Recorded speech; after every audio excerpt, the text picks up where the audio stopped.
Shiur. Ontem eu mandei o número Shiur 770. Baruch Hashem. Baruch Hashem.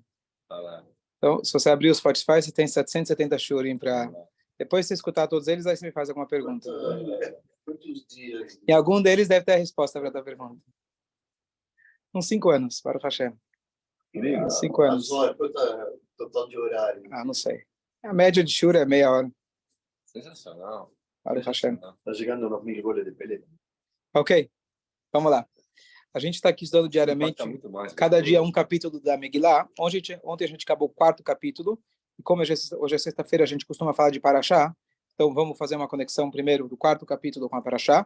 Tem um detalhe que tem tudo a ver com a nossa Parashá. E depois a gente continua para o 5º capítulo. Antes que o Javier vá embora. Então, ontem a gente falou que quando o Mordecai, rabino-chefe dos judeus, ele soube do decreto, ele foi lá falar com a Esther, mandar uma mensagem para a Esther, afinal ela era rainha.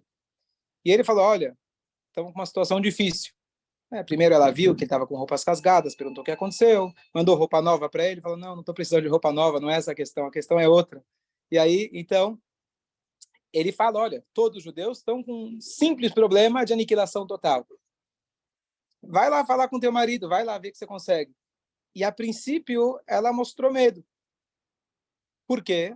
O decreto seria para ser concretizado 1 ano depois. Tem tempo. Eu não fui chamada para o rei há 30 dias. Se eu entrar sem permissão, estou correndo risco de vida. Então me dá um tempo.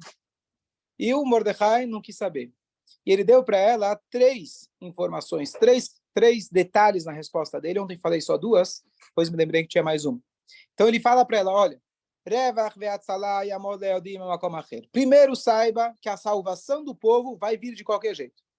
Deus vai ajudar a gente. Você quer participar? Nem você falou antes, o teu ego. Você acha que eu consegui, eu fiz. Não fez nada. Ontem eu contei a história do sanduíche. Um rabino, ele ganhava todo dia, alguém trazia para ele uma refeição. Mas o cara trazia sem falar quem era. E aí um dia ele pergunta, rabino, como você consegue tua comida? Ele fala, olha, Deus manda. Deus manda. Tá bom, amanhã ele não mandou. Aí no dia seguinte veio outro cara e trouxe para ele. A comida vai vir de qualquer jeito, com você ou sem você, e apesar de você. Então, essa foi a primeira colocação. Segunda colocação. Se você acha que você e tua família, você vai estar garantida, porque você está no palácio, saiba que o Hitler não fez distinção entre ninguém. Você vai junto no pacote. Não acha que você está protegida, não acha que você vai ter uma diferenciação pela sua colocação, posição na corte, social, financeira, nada te protege, a não ser Hashem. E por último, ele fala para ela, me odeia, quem sabe, talvez por isso que Hashem te colocou nessa posição. E ontem a gente explicou a linguagem que ele fala, quem sabe, quer dizer, quem sabe. E eu expliquei, basicamente, de que Hashem coloca a gente em situações adversas e ninguém sabe o porquê Hashem colocou lá. Quem vai explicar a dor alheia? Quem vai explicar o sofrimento humano? Quem vai explicar as dificuldades que cada pessoa passa na sua jornada de vida? Eu não sei dizer, disse Mordecai. O me odeia, eu não sei, isso cabe a Hashem. Mas uma coisa eu sei, para quê? Está muito claro que se uma menina, uma moça judia, religiosa, que cresceu em Mea Shearim, ela acabou casando com esse cara, que ele tinha todas as modelos do mundo, desfilando na frente dele por anos e anos, e ninguém ele escolheu, e escolheu você, alguma coisa tem. Alguma coisa tem. Então você tem que descobrir o para quê na sua missão. O porquê me odeia. Me odeia, quem sabe? Não sei te explicar e não vou te explicar. Mas você tem que responder com as suas atitudes. Então, 3 ameaças, 3 detalhes na colocação de Mordecai.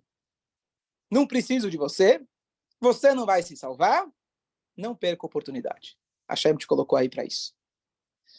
E isso lembra bastante, e aí Esther, o que ela falou? Tudo bem, eu vou. E se der errado, deu errado. Quer dizer, deu errado, pode ser que o rei não vai aceitá-la, e mesmo que o rei aceitá-la, ela estaria proibida a partir de então de voltar. A esperança que ela tinha de algum dia poder voltar a viver com Mordecai. Conforme algumas opiniões, ela era esposa de Mordecai.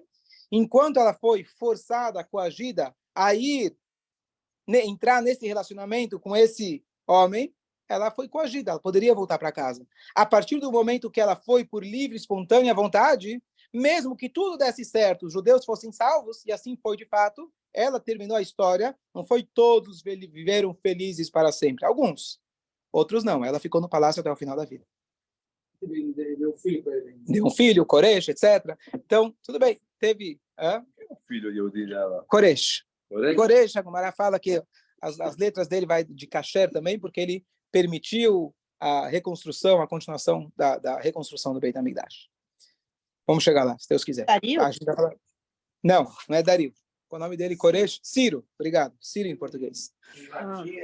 Então, ela assumiu esse risco e ela entrou no rei. E ela estava arriscando a sua parte física, a sua vida, e também a sua vida espiritual.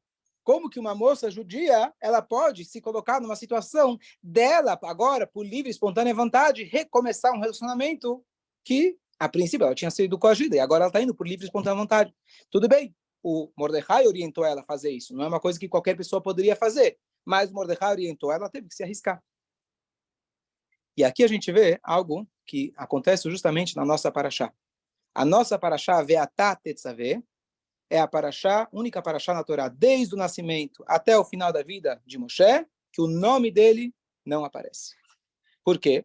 Porque na próxima paraxá, a Torá não segue a ordem cronológica, vamos ter o pecado do bezerro de ouro. E quando Moshe Rabbeinu, ele vai lá, ele desce, ele vê o povo pecando, o que ele podia fazer? Deixa eu voltar para trás. Já viu aquele desenho lá, o homem evoluindo do macaco? Aí o cara para ele, volta que não deu certo. Volta que não deu certo. Volta para lá que... Certo? Então, mas Moshe Rabbeinu, o que ele faz? Ele vira e fala para Hashem, entre outras, ele vira e fala para Hashem, se você não perdoar esse povo, apague o meu nome do seu livro. Ia ser difícil Hashem ter que reescrever a Torá sem Moshe. Conhece aquela história? O cara chegou, visitou um amigo, já antigo, um senhor de idade, ele vira para a esposa, minha querida, minha amada, minha flor. Poxa, tantos anos casado, ainda essa paixão? Ele falou, não, eu já esqueci o nome dela. Então, para substituir o nome de Moshe e colocar outro, ia ser difícil para Deus colocar lá na Torá, certo? Quem ia ser o protagonista principal da Torá? Ia ser complicado. Mas ele se colocou e ele realmente, assim, não é só o fato de não ter o nome dele da Torá. Ele se colocou numa posição de ameaçar Hashem. E essa ameaça, quem garante para Moshe que Hashem não vai te castigar? Quem deixou você falar assim comigo? É assim que você fala comigo, com Deus? Eu vou acabar com você, Deus poderia falar. E não só que Deus aceitou a colocação dele, Deus, na última frase da Torá, que ela vem trazer para a gente o elogio da Torá, elogio de Moshe, desculpa, ela fala, Asher Shibarta, as luchot que você quebrou, dando a alusão que Deus estava dando para ele, Yasher Kochacha Shibarta. Você fez muito bem de ter quebrado as luchot. Por que ele quebrou as luchot? Por que ele quebrou as tábuas? Porque ele queria, na verdade, mostrar para Deus, ó, o documento de casamento ainda não aconteceu. Eles traíram, mas ainda não tinha casado. Imagina um rabino chega na sinagoga, já falei várias vezes, pessoas estão conversando no meio da reza. O que ele faz? Deus nos livre, pega o sidur e joga no chão. Você acha que as pessoas iam ficar em silêncio ou ia sair nos comentários do dia seguinte? Rabino, joga no chão o sidur. Não é o sidur, é a Torá. E não é a Torá que ele recebeu das mãos de Deus. Ele não se incomodou com o emprego que ele ia perder. Ele não se incomodou com o que ia falar, com quem ia falar. Ele não se incomodou sequer se Deus iria castigar ele por ter quebrado o objeto mais sagrado que ele tinha na mão. Por quê? Talvez, isso vai servir como uma proteção para o povo judeu. Então, Moshe Rabbeinu, ele, por um lado, ele perdeu o nome dele nessa paraxá. O que quer dizer ele perdeu? Para lembrar essa colocação de Moshe Rabbeinu, Deus, apague meu nome, nada que a gente fala fica em vão. Mesmo que foi apenas condicional, se você não perdoar, apaga meu nome, as palavras, especialmente de um tzadik, mesmo que condicional, tem um impacto. Só para dar um exemplo, tinha uma história famosa que alguém uma vez chegou na refeição, estava comendo um grande mestre, um rabino, falou, a comida não é kasher. Estava brincando, era só uma brincadeirinha. Eu falei que tinha cheeseburger aqui, era de soja. E o rabino não comeu. As nossas palavras têm impacto, não é que não era kasher, ele não comeu. As nossas palavras têm um impacto. Então, Moshe Rabbeinu deixou um impacto nessa paraxá, e essa paraxá não aparece o nome dele. O que, a princípio, fica como se fosse um castigo para Moshe Rabbeinu. Você falou assim, eu vou tirar, não vou tirar tudo, mas vou tirar uma. Vou tirar um ponto, não vou zerar a tua prova, vou tirar um ponto. Um ponto você perde. Certo? Também o que o Tzadik fala, Hashem, ele, você, o que o tzadik, ele gozer, aí é outra história. Aí o que o tzadik gozer, o que o tzadik decreta, ultrapassou. Então, eu acabei ganhando a negociação. e Chaves. Então, a princípio, a gente poderia encarar essa paraxá como algo trágico, algo triste. Moshe Rabbeinu acabou perdendo um ponto. Ao invés de ganhar 10, ele ganhou 9. Tá bom que foi em prol do povo, mas Deus apagou o nome dele. E justamente nessa época, o dia 7 de Adar, que já passou, que essa paraxá sempre cai perto, é o dia que Moshe Rabbeinu faleceu. Então, você tem a omissão do nome dele, você tem a omissão tanto pela questão de falecimento dele, você tem a omissão também pelo fato que ele ameaçou, condicionou aquela questão de apagar o nome dele. Porém, se a gente vai lembrar a história, a gente falou alguns dias atrás, que qual foi o motivo que Haman, ele achou que o mês de Adar era um mês bom? Porque nesse mês faleceu Moshe. Qual foi o erro dele? Nasceu também. Que ele nasceu também. Mas a Gemara diz um detalhe curioso. A Gemara fala que é grande o dia Gadol Yom Hamitah, Gadol Yom Aleidá, é grande o dia, eu esqueci agora as palavras precisas, mas a questão é, a gente falou, vou explicar, a questão é, o rei Salomão, ele fala que é melhor o dia do falecimento do que o dia do nascimento da pessoa. Por quê? Porque normalmente, quando a pessoa nasce, você não sabe qual vai ser o destino dela. Quando a pessoa falece, espera-se pelo menos que ele acumulou muitas milhas, e aí você fala, esse dia é maior que o nascimento dele. Para um tzadik, o dia do seu nascimento, ele supera o seu falecimento. E é isso que o Amã não sabia. Não é que ele não sabia a data fixa, porque se ele sabia o dia que Moshe nasceu, que o Moshe faleceu, ele também sabia o dia que ele faleceu, o dia que ele nasceu também. Está escrito no mesmo livro, está na mesma Guimará que faz o cálculo, quantos anos ele tinha, está no mesmo Talmud. Se ele estudou o Talmud, que ainda não tinha sido escrito, mas se ele estudou, se ele tinha essa tradição, ele sabia o dia. Só que ele não sabia o que significava o falecimento de um tzadik. O tzadik, mesmo depois que ele falece, aí que ele começa a nascer. O tzadik, depois que ele falece, é aí que ele começa a nascer. Moshe Rabbeinu tem um impacto hoje muito maior do que talvez ele tinha naquela época. O tzadik, as palavras dele, a Torá que ele deixa, isso fica para a eternidade. E mais ainda, o tzadik, quando ele nasce, Deus já sabe o que vai... Quer dizer, não só Deus já sabe, ele já está com o potencial já quase que realizado de fazer as mitzvot. A maioria de nós, talvez, quando nasce, não sabe para onde vai. O tzadik já estava com isso já revelado. Então, grande é o dia do nascimento, que ele supera o dia do falecimento. E aí, então, o que acontece? Então, a princípio, o Aman, ele pensou que o falecimento supera. Mas, na verdade, ele não percebeu que o que supera é o nascimento. A princípio, você olha nessa paraxá e fala, Moshe Rabbeinu perdeu o nome dele. Só que como começam as palavras da nossa paraxá, Veatá tetzaveh. E você, a quem está se referindo você? Moshe. Qual é a diferença de eu falar para uma pessoa o nome dela ou falar para ela você? O nome é um adjetivo. Um nome é algo social. Eu preciso de um nome para que as pessoas me chamem. Eu, por mim, não preciso de nome. O nome, um adjetivo, doutor, senhor, filho, pai, professor, ou até mesmo o seu nome próprio, é uma convenção, entre aspas. O nome significa muito menos do que eu falar você. Quando eu falo você, eu estou se referindo à sua essência. Então, por outro lado, quando a gente lê a paraxá, a gente pode dizer, bom, coitado, Moshe, Hashem tirou o nome dele. Não, nessa paraxá, no fundo, é aquilo que o Purim ensina para a gente, que ele está mais revelado do que qualquer outra paraxá. Porque Deus se refere a ele, você, a sua essência, e não ao seu nome. Segundo detalhe, ligado também com essa passagem da Megilá, da mesma maneira que Moshe Rabbeinu sacrificou não somente a sua parte física, mas também sua questão espiritual, ele confrontou Deus. A Esther também, ela se colocando à disposição da Ahasverosh, não só que ela estava com medo de morrer, literalmente, mas ela também estava se colocando numa situação onde, quem sabe se ela vai ser julgada por Deus pela atitude que ela teve. E ela falou, tudo bem. Se eu me perdi, perdi. Quer dizer, se eu me perdi, perdi duas vezes, uma nesse mundo, outra no mundo vindouro. Eu estou pronto para sacrificar os dois. Isso lembra aquela história que o Baal Shem Tov uma vez chegou numa cidade e não tinha uma mikve. E aí falou, não tem ninguém que pode construir a mikve, ninguém tem dinheiro, as pessoas são pobres. Ah, tem um cara, mas ele é avarento. deixa eu falar com ele. Bateu na porta, falou, o que você quer? Falou, quero dinheiro para construir a mikve. Fechou a porta. Aqui não, bateu na porta errada. Falou, não, deixa eu entrar, deixa eu falar com você um negócio. Se você construir a mikve, eu te dou o meu Olam Haba. O meu mundo vindouro tá para você. Não deve ser pequeno, né? Um rabino como esse, não deve ser pequeno. E ele foi lá e construiu a mikve. Final da história, é isso. Esse é o final da história. Não tem o final, não, depois ele recuperou, como outras histórias lá da Bleister Baditcher, lá do Lulav, do Etró, quem conhece lá a história, que depois recuperou nada. Depois ele se virou com Deus.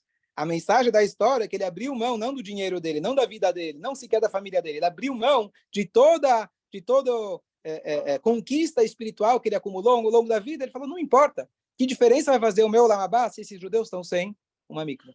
Então, essa mensagem que Moshe Rabbeinu deu, e essa mensagem que Esther deu também. Eu vou perder os meus méritos, possivelmente. Claro que Hashem não vai ficar devendo. É claro que Hashem vai recompensar, e muito, pessoas que agem dessa forma. Mas o pensamento deles, nesse momento, é de autoanulação, de realmente autossacrifício para fazer aquilo que Hashem quer e não aquilo que me convém. Dúvidas, Jonathan? Tudo certo? Você faria o mesmo? Rabino, a Esther... Rabino, a Esther casou. Então, agora a gente falou do 4º capítulo e ligamos com a Parashá. Vamos agora para o 5º capítulo. Bom, agora é o momento onde a Esther ela vai realmente se colocar em perigo e ela vai se apresentar perante o rei, sabendo que o rei não chamava ela, não estava falando, imagina, alguém não fala com você há 30 dias, tua mãe não fala com você há 30 dias, tua sogra não fala com você há 30 dias, tua esposa não fala com você há 30 dias, teu marido não fala com você há 30 dias. Alguma coisa tem. É. A sogra que bom.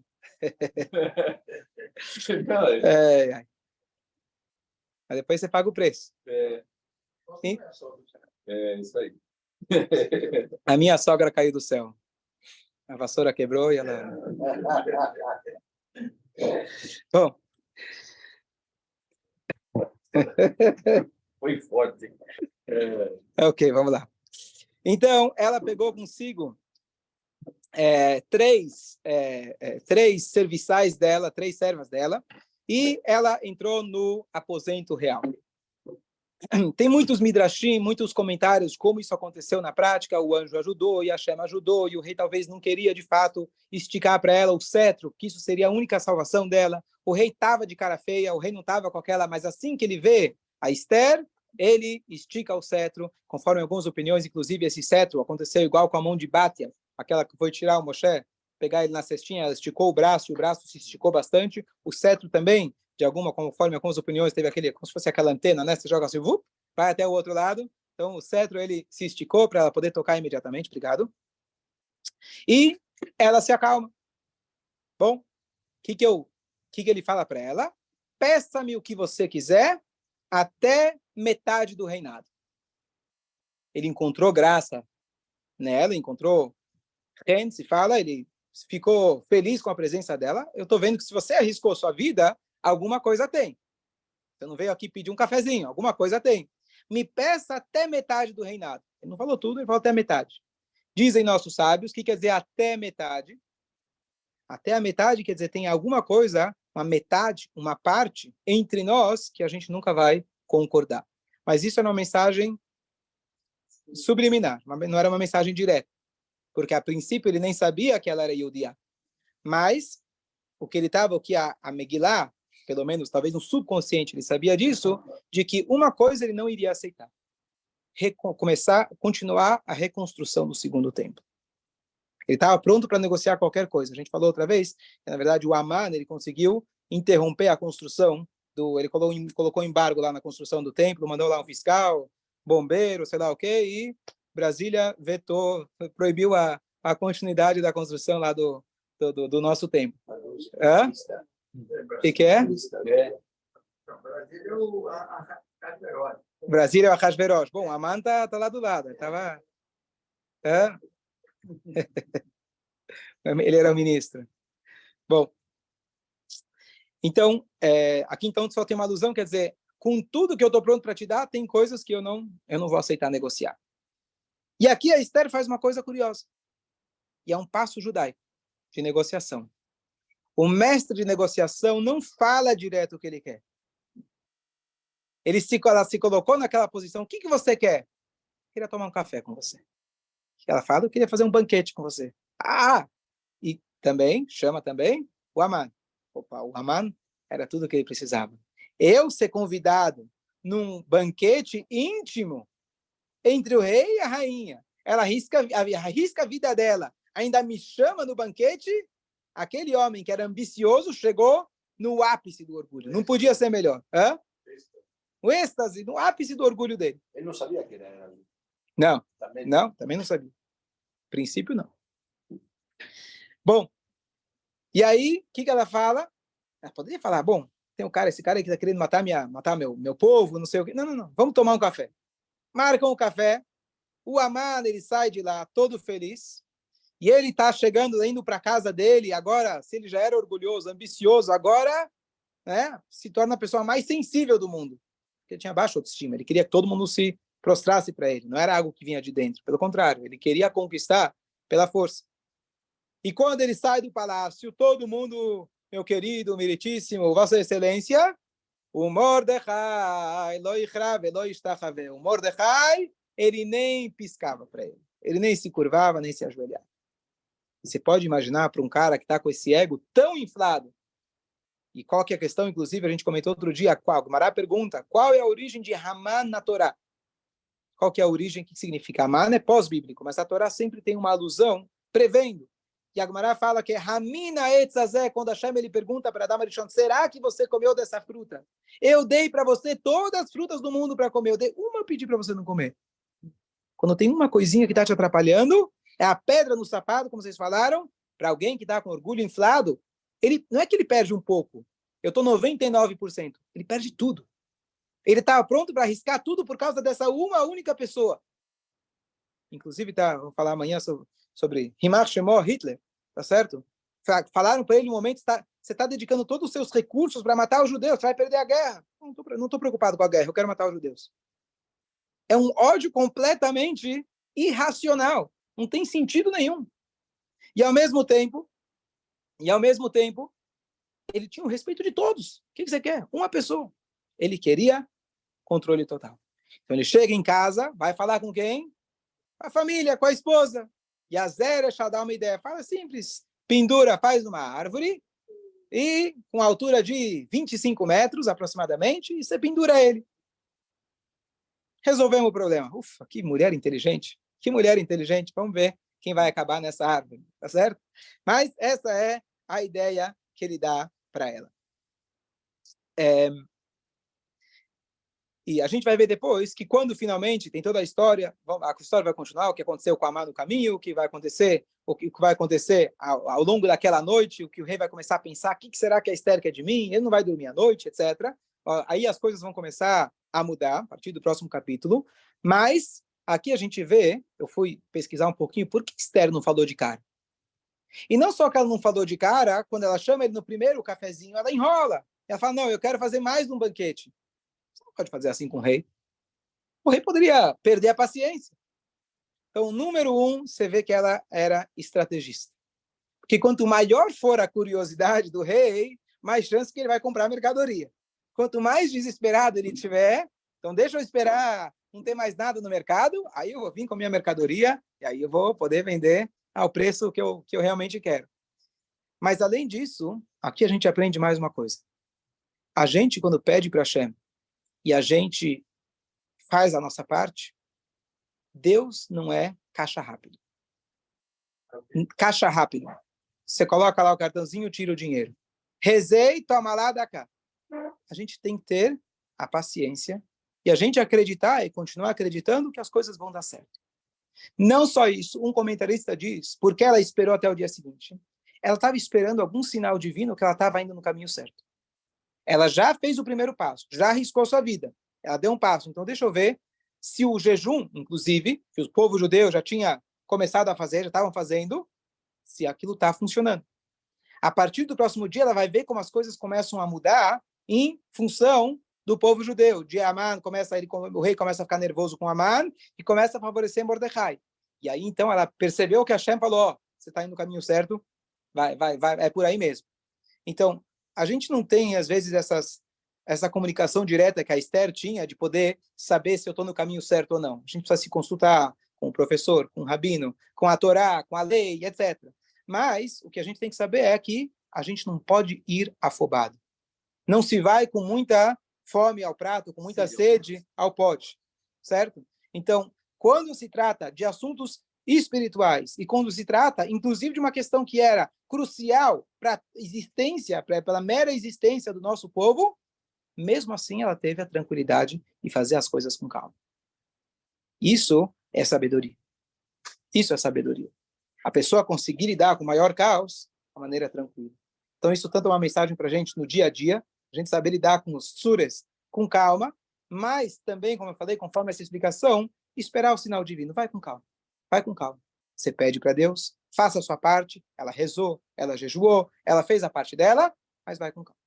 Segundo ponto, e aqui a gente conclui, a Esther, ela tinha sido escolhida por ela ser bonita, a princípio. Claro que Hashem encaminhou as coisas, mas o Ahasverosh não estava interessado nada mais além do prazer próprio dele. Prazer carnal, físico. É isso que ele era. Ele não era uma pessoa espiritualizada procurando por uma Rebbetzin. Ele estava procurando uma mulher que agradasse ele. Tá certo? Mamis? Bom, como ficaria o aspecto dela depois de 3 dias sem comer? O brilho dela. Você vê a turma no final do Yom Kippur? Cara pálida é pouco. Você já viu o hálito que sai da boca da turma? O nosso hálito? 1 dia sem comer? Imagina 3. Ainda para uma moça delicada? Inclusive está escrito no Yom Kippur, uma noiva durante os primeiros 30 dias, ela pode lavar a cara dela no Yom Kippur, para agradar o marido. Tem que causar boa impressão, 30 dias causa boa impressão, depois não precisa mais. Certo? Assim a Alahá fala, é proibido se lavar no Yom Kippur, mas a noiva para o seu marido, durante os primeiros 30 dias, ela pode lavar. Por quê? Porque realmente a cara pode ficar horrível, ele vai olhar, vai falar, não é isso que eu quero. Hasbe Shalom. A Torá prevê isso, não é que é para todo mundo isso, mas talvez para algumas pessoas isso possa acontecer. A Torá permite, abre mão de uma lei tão importante, então imagina como que ela ficaria depois de 3 dias. Mas a Esther, ela sabia que aqui no mundo nós não podemos apenas acreditar naquilo que a gente vê. Se os nossos filtros são apenas nossos olhos, a gente está em apuros. Ela sabia que o principal era a conexão dela com Deus. Jejuar, pedir para Deus, consertar aquilo que estava errado, espiritualmente. Eu não vou esperar que a chuva, que a comida caia do céu. Isso aconteceu no deserto, não cai mais. Eu preciso sair para trabalhar. Mas eu não confio no trabalho, achando que é ele que vai me dar aquilo que eu preciso. É a minha conexão com a Kadosh Baruch Hu, é a minha tefilá e as minhas mitzvot que vão dar para mim aquilo que eu preciso. Com paciência, tenha calma, mas ela sabia que ela precisava ir para o rei. Tô mais bonita, tô menos bonita, isso não faz tanta diferença. E essa aqui é a mensagem, grande mensagem de Purim, porque o erro inicial deles foi que eles foram no banquete. Quando eles foram no banquete, foram com aquela sensação, igual que a gente falou da Amman. Nós, judeus, finalmente estamos sendo aceitos. Finalmente somos gente boa. A gente pode entrar nas universidades, agora deixaram a gente fazer negócios. Agora estamos garantidos, Estados Unidos está do nosso lado, a filha do Trump é judia, Bolsonaro, na época, evangélico. Agora está tudo maravilhoso. E aí, o lobo tira a pele de carneiro e ele mostra as caras dele. Ou seja, não estou falando mal de nenhum desses que eu... O mal é a gente depositar nossas fichas em seres humanos, em coisas que são limitadas. E aí, então, a Esther, com a sua atitude, demonstrando para todo o povo judeu, ela falou, eu não confio no meu ego, não é porque eu sou esposa do rei que eu vou conseguir, que eu sou bonita, isso não tem nada a ver. Eu estou aqui, Hashem me colocou numa missão. Se eu tenho beleza, é porque Hashem me deu essa beleza por algum motivo. Se eu tenho riqueza, Hashem me deu ela por algum motivo. Se eu tenho poder, não é para mim. Eu me vangloriar da minha riqueza, do meu poder. Porque o Amã se vangloriou, ele acabou sendo pendurado. Então aqui as mensagens de Purim estão muito claras, a mensagem de Moshe está clara, que a gente possa aplicar. Bezrat Hashem, tem um Shabbat Shalom, Purim Sameach. Lembrando que amanhã, Bezrat Hashem, leitura de Parshat Zachor. É muito importante homens e mulheres virem escutar essa leitura, a leitura que a gente cumpre a mitzvah de apagar a lembrança de Amalek. Isso vai ser amanhã, mais ou menos, eu falei, entre 10h40 e 11 horas, vai ser o horário da leitura. Shabbat Shalom a todos. Hersh, pode falar, Hersh.